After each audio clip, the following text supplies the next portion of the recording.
Les graines de nigel, ou graines de cumin noir, sont l'un de ces remèdes séculaires oubliés et qui ont gagné une grande popularité récemment, notamment suite à plusieurs recherches scientifiques. L'huile de nigel inhibe l'activité des cellules cancéreuses et peut même tuer certains types de cellules cancéreuses.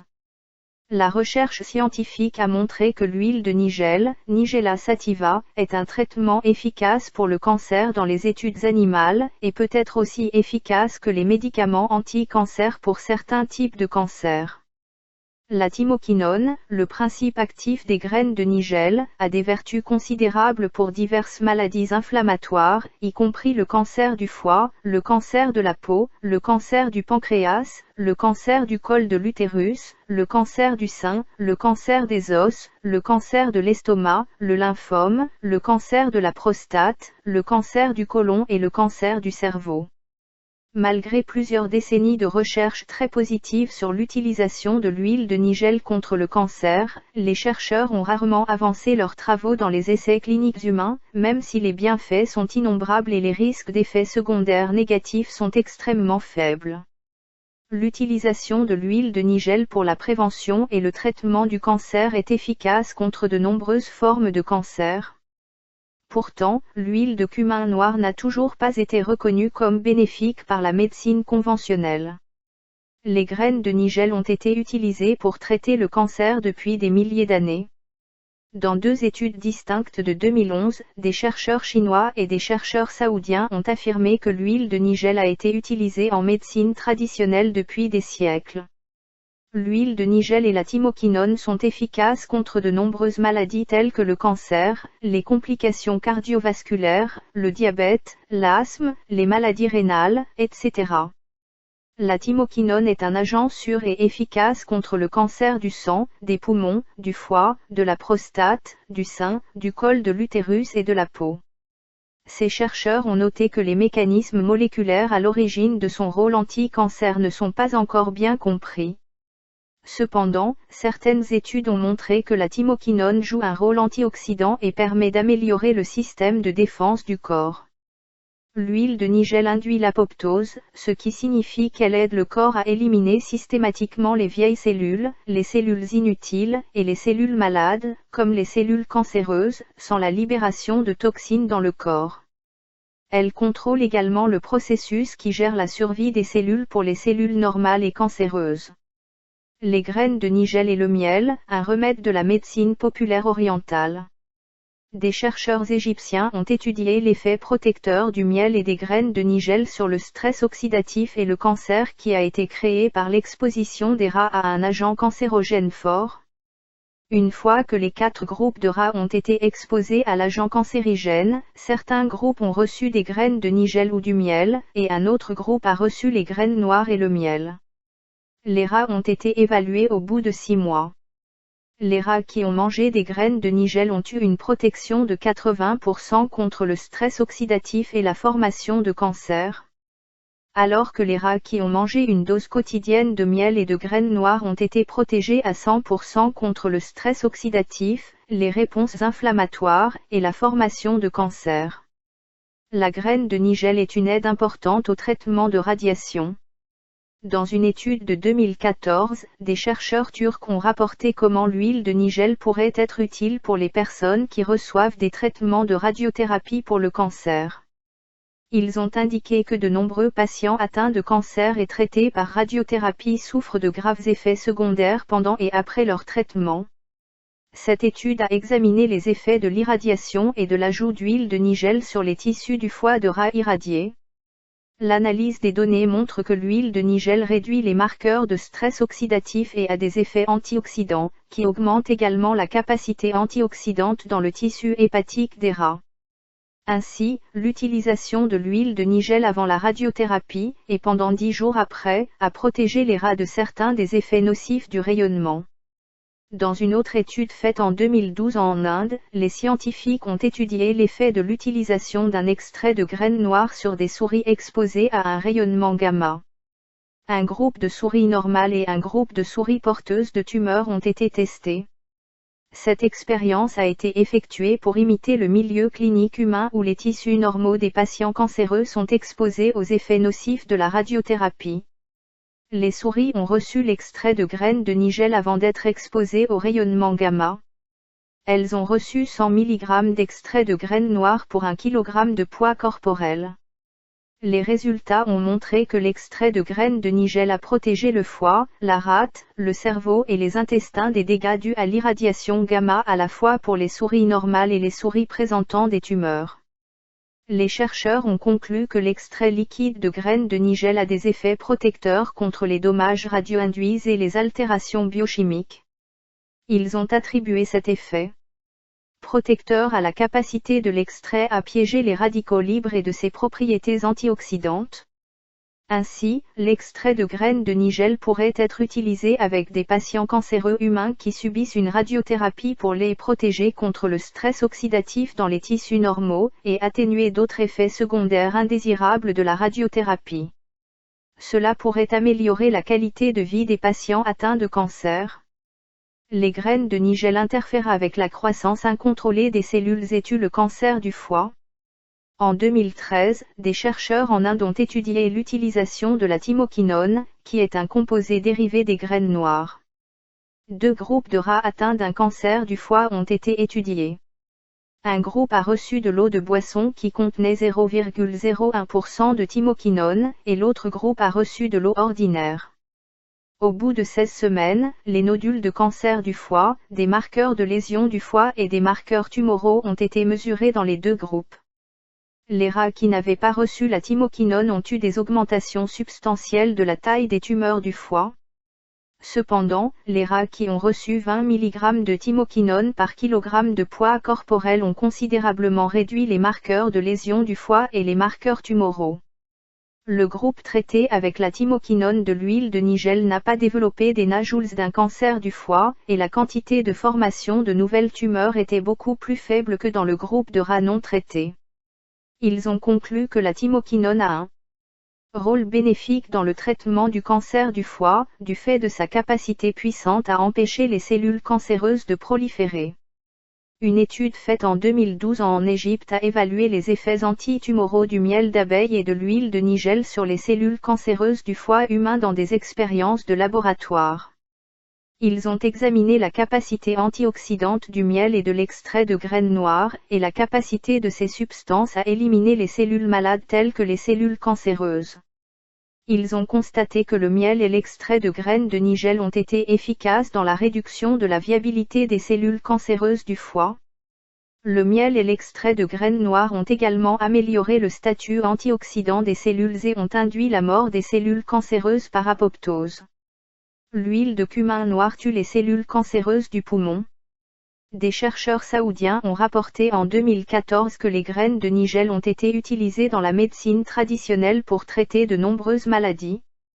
L'effet antioxydant, anti-inflammatoire et les activités antibactériennes de l'huile de nigel sont bien connus. Cette étude a examiné l'activité anti-cancer de l'huile de nigel et l'extrait de graines noires lorsqu'ils sont utilisés contre les cellules cancéreuses du poumon humain en laboratoire. Les scientifiques ont exposé des cellules cancéreuses du poumon à l'huile de nigel ou à l'extrait de graines de nigel pendant 24 heures. Ils ont utilisé 0,01 mg par ml à 1 mg par ml de l'huile ou de l'extrait dans cette expérience. Après l'exposition, la viabilité des cellules cancéreuses a été évaluée. Les résultats ont montré que l'huile de nigel et l'extrait ont pu réduire de manière significative le nombre de cellules cancéreuses vivantes et ont modifié la morphologie cellulaire. Ils ont constaté que plus la concentration de l'huile ou de l'extrait est élevée, plus le degré de la mort cellulaire est enregistré. Les chercheurs ont conclu que leurs données ont révélé que l'extrait et l'huile de graines nigel réduisaient de manière significative la viabilité des cellules de cancer du poumon humain. Les composants des graines de nigel tuent les cellules cancéreuses du cerveau. Des chercheurs de l'Ohio State University ont publié une étude en 2013 indiquant que le glioblastome est la forme la plus agressive de tumeur maligne du cerveau chez l'homme, avec une survie médiane de 15 mois. La thymoquinone est l'un des composés actifs de l'huile de nigel. Il a des propriétés antioxydantes, anti-inflammatoires et anti-cancéreuses. Il possède des propriétés cytotoxiques sélectives pour les cellules humaines, ce qui signifie qu'elle tue les cellules cancéreuses humaines sans être nocif pour les cellules normales. Cette étude a examiné comment le thymoquinone inhibe sélectivement la capacité des cellules cancéreuses du glioblastome du cerveau et de la moelle épinière. Cependant, ce composé n'inhibe pas l'activité des cellules normales dans le cerveau et la moelle épinière humain. Une autre possibilité importante du thymoquinone est l'inhibition des gènes de l'autophagie dans les cellules cancéreuses. L'autophagie dans les cellules cancéreuses permet une croissance continue des cellules tumorales par le maintien de la production d'énergie cellulaire.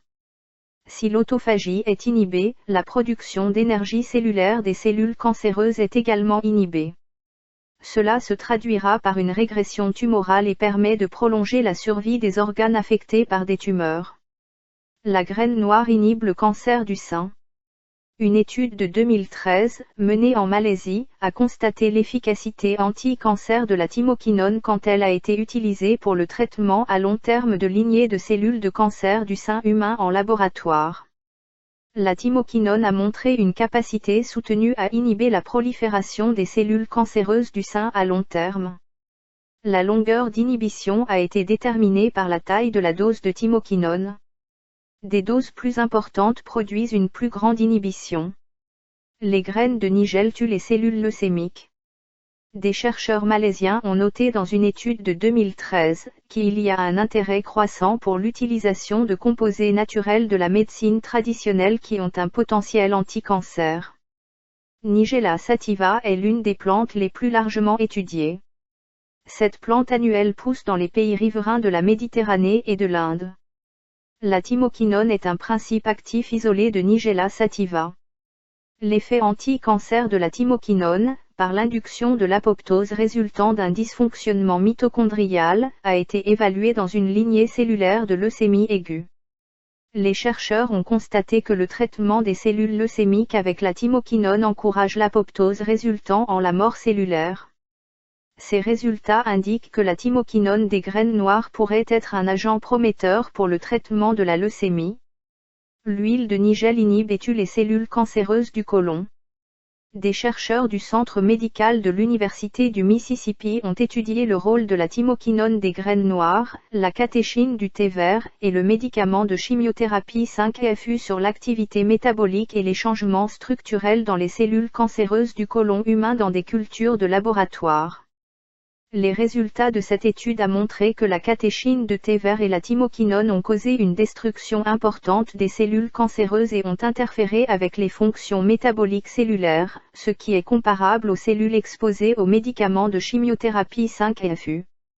Morphologiquement, les changements cellulaires sont survenus après l'exposition à la catéchine du thé et à la thymoquinone pendant 24 heures, ce qui est comparable aux changements cellulaires observés dans les cellules exposées aux médicaments de chimiothérapie 5FU. En fin de compte, les chercheurs ont conclu que les agents naturels peuvent offrir une alternative de traitement sans danger pour le cancer du côlon. Dans une étude antérieure, en 2004, des chercheurs libanais ont identifié le rôle important de l'huile de nigel comme agent de prévention et de traitement pour le cancer. Les chercheurs ont noté que la graine noire et l'huile de nigel ont été utilisées en Asie, au Moyen-Orient et en Afrique pour promouvoir la santé et combattre la maladie. La thymoquinone est un agent alimentaire prometteur pour la prévention du cancer. Nous avons étudié les effets de la thymoquinone contre des cellules cancéreuses du côlon humain. Nous rapportons que la thymoquinone inhibe la croissance des cellules cancéreuses du côlon. Nos résultats confirment la possibilité d'utiliser cette substance pour le traitement du cancer du côlon. Les graines noires sont utiles pour l'infection à Helicobacter pylori. En 2010, les chercheurs saoudiens ont indiqué qu'un grand nombre de maladies sont attribuées à Helicobacter pylori, H. pylori, en particulier la gastrite chronique active, l'ulcère gastro-duodénal et le cancer gastrique. Le succès du traitement de l'infection par H. pylori avec des agents antimicrobiens peut conduire à la régression des troubles associés à H. pylori. La résistance de H. pylori aux antibiotiques est en augmentation, et il est nécessaire de trouver de nouveaux agents efficaces. Nigella sativa possède une activité anti-Helicobacter. La présente étude a été entreprise pour évaluer l'efficacité des graines de nigel pour l'éradication de H. pylori chez 88 patients avec une dyspepsie non ulcéreuse. Les patients ont été répartis au hasard en 4 groupes. Les groupes ont reçu diverses combinaisons de clarithromycine et ou amoxicilline, antibiotiques, d'oméprazole, médicaments anti-reflux gastrique et d'huile de nigel. Les chercheurs ont constaté que les graines noires possèdent une activité anti-H. pylori comparable à l'utilisation combinée des 3 médicaments qui ont été testés. Quel est l'avenir de l'huile de nigel ? En 2011, des chercheurs allemands ont décrit la doxorubicine comme étant un des piliers de la chimiothérapie malgré sa cardiotoxicité et sa capacité limitée pour traiter les cancers multirésistants. Des études récentes ont révélé un effet protecteur de la thymoquinone, un constituant non toxique de l'huile de Nigella sativa, contre la cardiotoxicité induite par la doxorubicine. En 2013, des chercheurs de Singapour ont signalé qu'il y a un nombre limité d'agents thérapeutiques pour le cancer et les cellules cancéreuses ont développé une résistance à ces agents. Ainsi, il existe un besoin de découvrir de nouveaux agents pour traiter le cancer du sein. Les activités antitumorales de la thymoquinone ont été utilisées pour traiter des souris atteintes de cancer du sein. Le traitement avec la thymoquinone a supprimé la croissance tumorale, et cet effet a été encore renforcé en le combinant avec la doxorubicine, un médicament de chimiothérapie. Les essais cliniques sur des patients atteints de cancer. Des chercheurs de l'Université d'État de Wayne, dans le Michigan ont constaté que leur examen des rapports publiés sur les graines de nigel indique que la poursuite des études approfondies sont nécessaires. Ils soulignent en particulier la nécessité d'étudier sa biodisponibilité et sa toxicité chez des sujets humains. Les résultats de ces études vont aider à initier des essais cliniques pour tester les effets de cet agent antique dans la thérapie du cancer. Un chercheur de Oman a déclaré que la thymoquinone a été largement étudiée. L'utilisation de la thymoquinone dans la recherche in vitro avec des cellules cancéreuses humaines et dans les études animales avec des formes induites de cancer a été complètement étudiée. En conséquence, une quantité considérable d'informations a été produite à partir de la recherche, ce qui permet une meilleure compréhension de l'activité anti-prolifération de ce composé. Par conséquent, il est approprié que la thymoquinone passe des tests de laboratoire à des essais cliniques. Conclusion. Après avoir examiné plus de 120 résumés de recherches scientifiques sur l'utilisation de l'huile de nigel et la thymoquinone avec différents types de cancers, je commençais à me demander pourquoi il y a eu si peu d'essais cliniques avec des patients cancéreux. Je ne pouvais pas arrêter de me demander si l'huile de nigel possède des propriétés anticancéreuses importantes qui ont été montrées par toutes ces recherches, et si elle s'est révélée ne pas être toxique pour les cellules humaines saines, alors pourquoi les scientifiques de laboratoire continuent à faire des recherches? Pourquoi les essais sur l'homme ne sont pas encore réalisés? L'histoire de l'utilisation de la graine noire est bien connue. La médecine traditionnelle folklorique a utilisé en toute sécurité les graines de nigel depuis l'époque des pharaons égyptiens. On a retrouvé de l'huile de nigel dans la tombe du pharaon égyptien Toutankhamon, ce qui indique que l'huile a probablement eu un rôle important dans les pratiques égyptiennes antiques. Les archéologues ont également trouvé des graines noires mélangées à du miel et de la cire d'abeille en 1650 ans avant Jésus-Christ, en Turquie. Les graines et l'huile de nigel ont été utilisées pour des dizaines de maladies avec un grand succès dans une grande partie du monde. Pourtant, en ce qui concerne le traitement du cancer, ce remède est toujours bloqué dans le laboratoire comme s'il était une substance toxique non prouvée et dangereuse. Rappelons-nous que les graines de nigel et l'huile de nigel sont des aliments. Elles sont entièrement comestibles. Elles ont été utilisées pour donner du goût aux aliments et en tant que remède pendant des milliers d'années. On n'a pas besoin d'autres études in vitro ou sur les animaux pour prouver que les graines noires sont sûres et efficaces. La recherche dont nous avons besoin implique le développement de protocoles pour l'utilisation de l'huile de nigel dans un contexte clinique avec des patients atteints de cancer. Il ressort clairement de la recherche que l'huile de nigel et la thymoquinone sont à la fois efficaces contre le cancer et n'ont pas des effets secondaires nocifs. Pourquoi la recherche clinique sur l'huile de Nigel en tant que traitement du cancer est si rare? Je crois que la réponse à cette question implique le pouvoir de contrôle des sociétés pharmaceutiques. Comme certains chercheurs l'ont noté dans leur résumé, les médicaments de chimiothérapie conventionnels deviennent moins efficaces. Certaines des études citées ci-dessus ont étudié l'utilisation de l'huile de Nigel et de la thymoquinone en combinaison avec les médicaments de chimiothérapie existants. Ils ont souvent constaté que la combinaison avec l'huile de cumin noir était plus efficace que les médicaments de chimiothérapie seuls. Dans certaines expériences, la thymoquinone fonctionnait tout aussi bien que les médicaments de chimiothérapie, ce qui pourrait signifier que les agents de chimiothérapie toxiques pourraient bien être capables d'être remplacés par un extrait de graines naturelles, qui n'a pas d'effet nocif. Pour les personnes atteintes d'un cancer, ce sont de bonnes nouvelles, mais pour l'industrie pharmaceutique, ce sont de mauvaises nouvelles pour la rentabilité. Il y a une tendance inquiétante dans l'industrie pharmaceutique où ces entreprises tentent de prendre le contrôle d'une substance naturelle et de l'empêcher d'être disponible sans ordonnance. Puis ils ajoutent la substance naturelle à un médicament existant, qui a un brevet, et créent quelque chose qu'ils appellent un « nouveau médicament », que bien sûr, ils peuvent breveter. Cette stratégie est suivie par les sociétés pharmaceutiques à l'aide de la FDA pour l'utilisation de l'acide folique, vitamine B9. Ils essaient de prendre la forme naturelle de la vitamine B9, qui est essentielle à la vie humaine, et de faire une combinaison de folate ISRS pour créer un nouveau médicament que l'on peut breveter. Ce faisant, les consommateurs n'auront accès qu'à la forme synthétique moins efficace de B9, qui est appelée acide folique. Dans le même contexte, les compagnies pharmaceutiques pourraient être intéressées de reformuler un médicament de chimiothérapie pour inclure la thymoquinone, ce qui permettrait d'améliorer la performance des médicaments. Comme dans certaines recherches précédentes, ce type de recherche est déjà en cours. Mais les compagnies pharmaceutiques ne peuvent pas faire des milliards de dollars en vendant l'huile de Nigel ou la thymoquinone. Il n'est pas dans l'intérêt financier des compagnies pharmaceutiques d'encourager les essais sur l'homme avec une substance naturelle comme l'huile de Nigel ou la thymoquinone, qu'on ne peut pas breveter.